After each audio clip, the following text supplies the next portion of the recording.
welcome to my YouTube channel. I am Shweta, a third year BSc Nursing student in Government Medical College Jalore. सो आज की video में हम बात करने वाले हैं BSc नर्सिंग एंट्रेंस एग्ज़ाम के बारे में, जो कि आपका अभी रिसेंटली कंडक्ट हुआ था। एंड इस एग्ज़ाम में जो हुआ वो सबको पता है, एग्ज़ाम में चीटिंग हुई, उसके बाद आपकी आंसर की भी गलत आई, तो काफ़ी बच्चों के नंबर बहुत ज़्यादा कम आ रहे हैं। ठीक है, जो एक्सपेक्टेड था उनका उससे तो काफ़ी कम नंबर आ रहे हैं। तो रिज़ल्ट अभी कुछ दिनों में आ जाएगा। सो देखो अभी हम लोग क्या कर सकते हैं, मैं उसके बारे में बात करूँगी। एंड देखो जिन लोगों को गवर्नमेंट कॉलेज नहीं मिल पाएगा, जिन्हें पता है कि उनके नंबर बहुत ज़्यादा कम है, तो आपको दूसरे किस ऑप्शन पे जाना चाहिए उसके बारे में हम बात करेंगे आज की इस वीडियो में।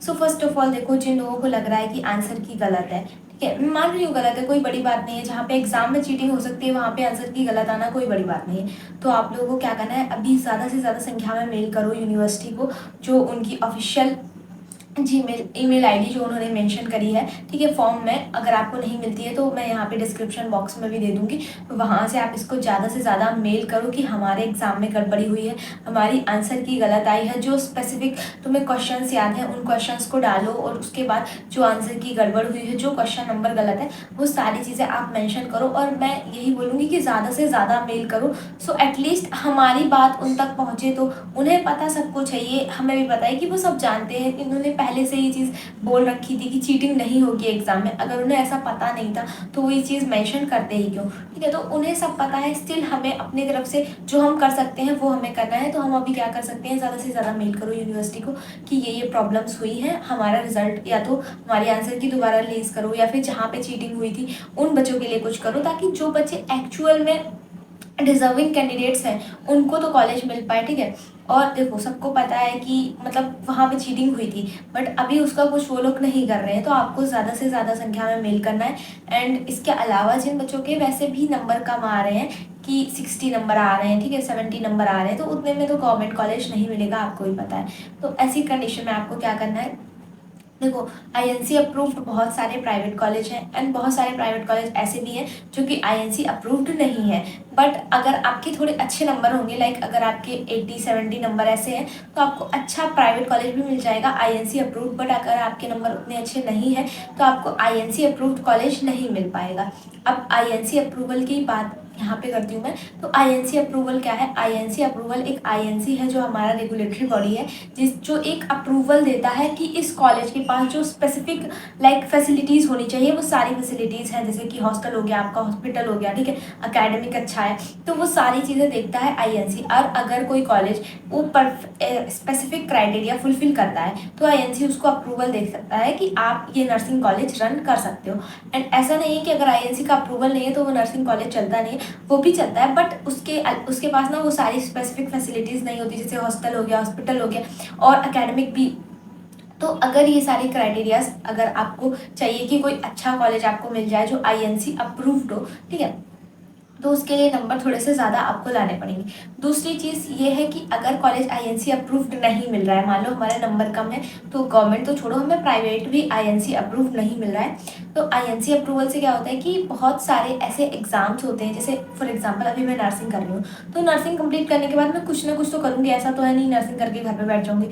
उसके बाद या तो मैं कॉम्पिटेटिव एग्जाम्स की तैयारी करूँगी, जिसमें मैं किसी भी हॉस्पिटल के लिए अप्लाई करूँगी, या फिर अगर मुझे आगे जैसे एमएससी भी करना है, ठीक है, तो एमएससी के लिए भी अगर मुझे एम्स जैसे इंस्टीट्यूट से करना है या फिर किसी पर्टिकुलर इंस्टीट्यूट से करना है, तो वहाँ पे क्या होता है कि वो लोग एक जैसे उन्होंने एक जैसे हमारा ये सीनेट का एंट्रेंस एग्जाम होता है, तो इसमें इन्होंने क्या क्राइटेरिया रखा है कि आपके पास बायोलॉजी सब्जेक्ट होना मैंडेटरी है।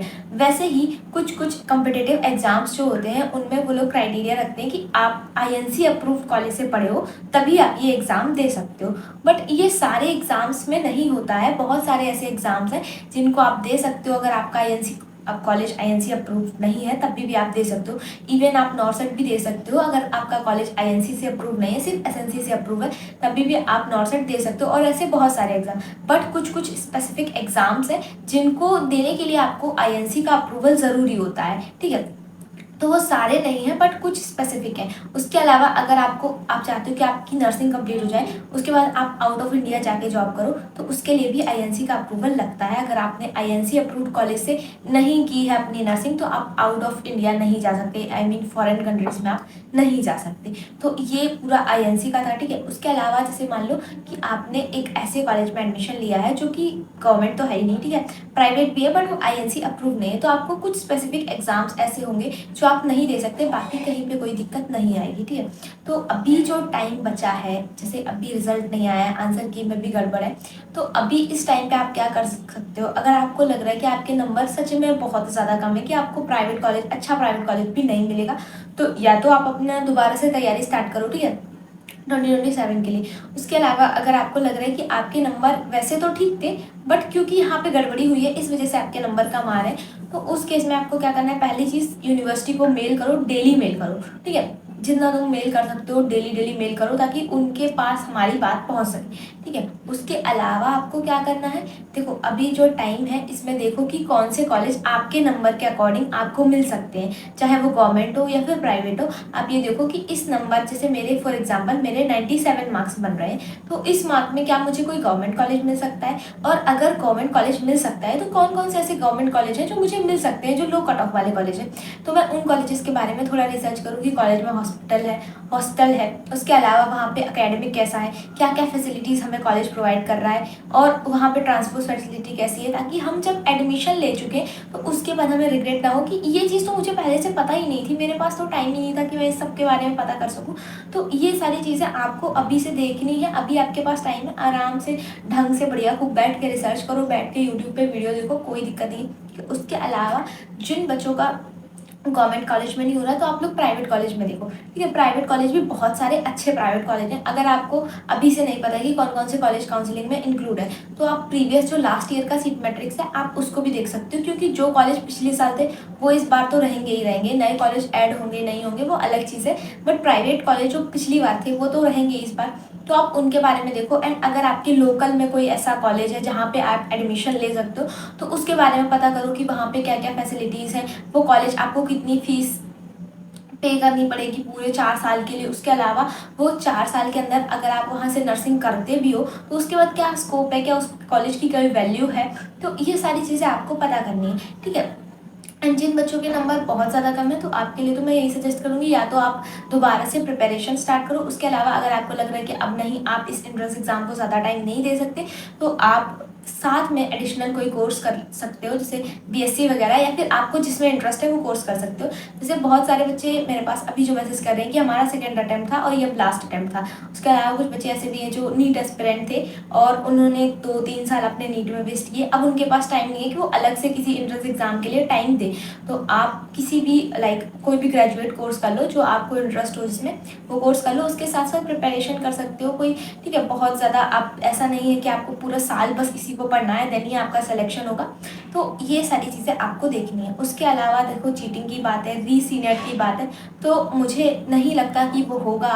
आप ज़्यादा से ज़्यादा पहली चीज़ तो यूनिवर्सिटी को मेल करो, उसके बाद ही हो सकता है कि कुछ हो, बाकी रीसीनेट तो नहीं होगा, ये चीज़ मैं आपको पहले से क्लियर कर दूं। बहुत सारे बच्चे अपने मन में ऐसा माइंडसेट बना के बैठे हैं कि रीसीनेट होगा, तो वो नहीं होगा, क्योंकि यूनिवर्सिटी खुद सोचो कि चीटिंग होने के बाद ये नहीं मान रही है कि वहाँ पे चीटिंग जैसा कुछ हुआ है, तो रीसीनेट होना बहुत बड़ी बात है। एंड उन लोगों ने ना एक बच्चे से जो 3,000 रुपये लिए हैं ना फॉर्म के, आप खुद सोचो कि नीट एग्जाम होता है उसकी भी इतनी फीस नहीं है जितनी नर्सिंग एग्जाम की फीस है।